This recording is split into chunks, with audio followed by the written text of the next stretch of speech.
பெரிய பொண்ணு சின்ன பொண்ணுக்கிட்ட கேட்குறான், என்னப்பா இன்னைக்கு கிளாஸில் உனக்கு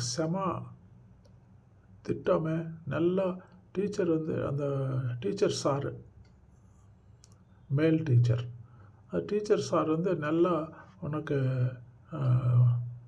செமையாக திட்டு விட்டாராமே எல்லோரும் முன்னாடி, நீ என்ன பண்ண அப்படின்னு பெரிய பொண்ணு வந்து சின்ன பொண்ணுக்கிட்ட கேட்குறா. அதுக்கு சின்ன பொண்ணு சொல்கிறா, இல்லை சாரு வந்து பாடம் நடத்திட்டு அப்புறம் கடைசியில் உங்களுக்கு ஏதாவது டவுட்ஸ் இருந்தால் கேளுங்க அப்படின்னு சொன்னார். சரி நல்லது தானே அப்படின்ற பெரிய பொண்ணு. அதுக்கு முன்னே ஏன் திட்டினாரு? இல்லை சாரு வந்து பாடம் நடிச்சு டவுட் இருந்தால் கேளுங்க அப்படின்னாரு. நான் ஏந்து சார் நீங்கள் பாடம் நல்லா நடத்தினா எங்களுக்கு எதுக்கு சார் டவுட் வரும் அப்படின்னு கேட்டேன் நான். நீங்கள் டவுட் வர மாதிரியே பாடம் நடத்துகிறேங்க சார், உங்களுக்கு தெரியலையா சார்? டவுட் வர்ற மாதிரி பாடம் நடத்தினா டவுட்டு தான் வரும் சார், நீங்கள் பாடம் நல்லா நடத்தினா டவுட் வராது சார் அப்படின்னு கேட்டேன். அதுக்கு தான் அவர் கோச்சிக்கிட்டு கண்ணாபின்னான்னு திட்டினார் அப்படின்றாங்க. పారంగా இந்த వీడియో పారంగా. సార్ ఎందుకు కొట్టాడు?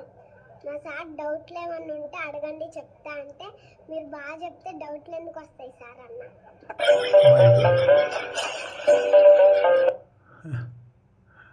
எப்படி ரொம்ப இன்டெலிஜென்ட் அண்ட் ஸ்மார்ட் கேர்ள், அவளை அப்ரிஷியேட் இல்லை பண்ணணும், திட்டு அனுப்பிச்சிருக்கு.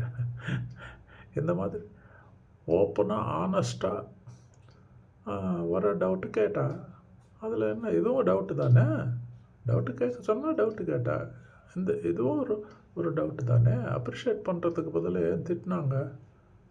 இப்படி இருக்குங்க உலகம் இதுதான். நம்ம நல்லது காலம் இல்லைன்னு சொல்லுவாங்கல்ல, இந்த பொண்ணு கேட்டதில் தப்பு என்ன இருக்குது சொல்லுங்கள்? ப்ராட் மைண்ட் வச்சு நான் யோசித்தா தப்பே கிடையாதுங்க. அதுக்கு தான் நல்லது காலம் இல்லை. அமிர்த காலத்தில் இப்படி தான் நடக்குமோ? எனிவே ஃப்ரெண்ட்ஸ், பார்த்தங்கல்ல, நல்லா ஒரு புதுசாக இருக்குல்ல இந்த video with new thought and new idea. அதே மாதிரி நீங்களும் நியூ ஐடியாவோட please like, share and subscribe. We need your support. Kindly like and subscribe, please. Thank you. God bless you all.